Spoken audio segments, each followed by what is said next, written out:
Later this month, ACIP is meeting to set the 2024-2025 COVID vaccine schedule and who is eligible for it. This meeting will be held from June 26th to the 28th. I highly recommend sending a public comment. Simply type ACIP COVID vaccine meeting June 2024 into the search bar. Click on the CDC's ACIP meeting information. Click on public comment. Click on the regulations.gov hyperlink and type in CDC-2024-0043, where you can then submit comments. I'll give you an example by reading what I wrote, and this will be available in my YouTube channel on this same video, where I'll have my full written comment in the captions. As always, just like in high school, do not copy what I wrote word for word. You need to use your own words. If you copy and paste verbatim, it will not look like an original submission, and therefore likely won't be counted. So you can use my ideas, but not my words verbatim. Here's what I wrote. Hello, my name is Patrick. I am an engineer and scientist. I'm a member of the public, and I possess no conflicts of interest. I'm going to keep this simple today. We need the 2024-2025 COVID vaccine to be available to all people of all ages, regardless of underlying health status, immune competence, or advanced age. The recommendation should be for 6 months and up to receive the vaccine. Furthermore, the previous recommendations where immunocompromised individuals can receive additional COVID vaccines every 2 months, with an additional dose also being allowed for those 65 plus, should continue. However, those eligible for booster, read additional, vaccinations should be expanded. It is known that vaccine-induced immunity wanes by 3 to 4 months following vaccination. This is due in part to natural waning and in part to the ever-accelerating and continuous year-round mutation of COVID variants.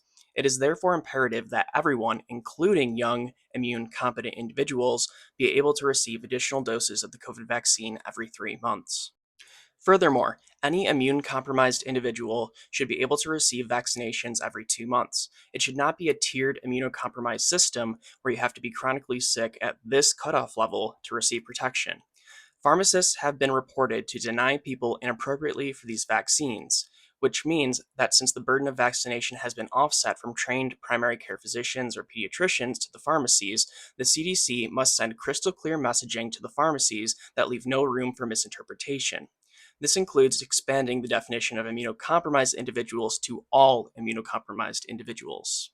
My last point is regarding equity. The Bridge Access Program ends in August, months earlier than we were led to believe, purely because of government mismanagement of funds.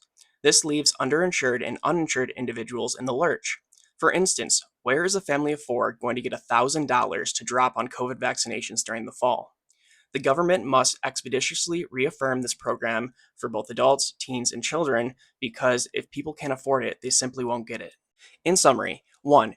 The 2024-2025 COVID vaccine should be available for everyone of all ages, regardless of health status.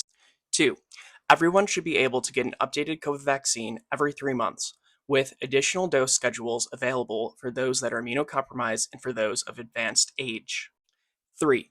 Immunocompromised individuals should be eligible for an advanced COVID vaccination schedule at all levels of immune compromised status. The tiered disability system must therefore be removed. 4. Better training must be given to pharmacists so that people are not inappropriately denied vaccination, as the vaccination burden has been shifted onto that sector. 5. Insurance must cover the COVID vaccines. And 6. For those uninsured and underinsured, the government must provide a bridge access style system for adults, teens, and children.